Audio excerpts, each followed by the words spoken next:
নমঃ চণ্ডিকায় নমঃ। শ্রী শ্রী চণ্ডীপাঠের ফল। চণ্ডীপাঠ করলে মানুষ হচ্ছে কি কি ফল লাভ করতে পারে?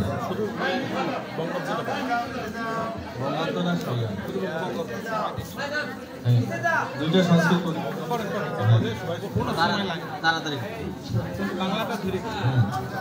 চণ্ডীপাঠম ফলম দেবী শনুষ্য গত মম একা বীতি পাঠনম প্রত্যহম পাঠনম নে নম সংকল্প পূজ্যম পূজস্ব নাশম নম সুকিত পশ্যতি বলি পদয় ফলম আপাম্নতি মানব উপসর্গ শান্তরাত্মম বিনা বীতি পঠন উজ্জ্বলম পশ্যন্তি আত্মম পঞ্চবীর্যম বারাণর মহাবায়ু সমুৎপলম সমবীতি মুদিরায় নববিদ্যা ভয়শ্চ শান্তি বজ্রম বাষ্পয় ফলম লভেত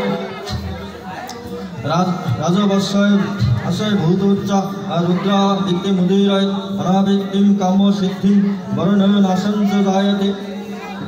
অনুবাদ: হে দেবী, পুত্র চণ্ডীপাঠকে একাবৃত্তি বা চণ্ডীপাঠের ফল বলিতেছি, শ্রবণ করো। সংকল্পপূর্বক একবার অঙ্গসঙ্গ মন্ত্রনাশ করিয়া দেবীর পূজা করিয়া পশ্চাৎ বলি প্রদান করিলে মানুষ অভিষ্ট ফল প্রাপ্ত হয়। উৎসর্গ বা উপদ্রব শান্তি বা নিবারণের জন্য 3 বার চণ্ডীপাঠ করিবে এবং গ্রহদোষ শান্তির নিমিত্তে 5 বার চণ্ডীপাঠ করা উচিত। মহাভয় উপস্থিত হইলে সপ্তাবৃত্তি বা 7 বার পাঠ করিবে এবং নবাবৃত্তির পাঠের শান্তি এবং বাষ্পের ফলে যজ্ঞের ফল লাভ হয়। রাজাকে বশীভূত করিবার জন্য মদ ও বিভূতি বা ঐশ্বর্য লাভের জন্য রুদ্রাবৃত্তি বা 11 বার চণ্ডীপাঠ করিবে। আকার্ক বৃত্তি বা 10 বার 12 বার পাঠ করিলে কামনা সিদ্ধি বা শত্রু নাশ হয়। মৎস্যবিদ্যা রিপুবর্ষণাৎ তথা স্ত্রীবশ্যতাম ইমম সক্ষতম পঞ্চদশা বৃত্তিম সীতামাপাপ্নোতি মানব কলা বিদ্যা পুত্র ধার ধনগৌণ বিদু জাদু ভীতি বিনাশনম ভৈরসংস টানায় চ পূজ্য সপ্তদশা বৃত্তিম তত অষ্টাদশ কাউন্ত্য মহাপ্রণ বিমক্ষয়া বিনা বৃত্তি পঠন পঞ্চবিংশী নাচ ভয়ত বদ্ধ বিমক্ষণ সংকটে সমনুপ্রাপ্যে দুশ্চিন্ত সত্তায়ে সদা জাতি ধ্বংসে তুলসেদ আয়ুধের নাশ আগ্রত বলি বৃত্তি বিধি বৃত্ত ধারা নাশে তথা খায় তথৈব ত্রিবিধ উৎপাদে তথা চৈব এগাতি পাতৌতে পূজ্যত সদা বৃত্তিম তত সম্পদে শিবম।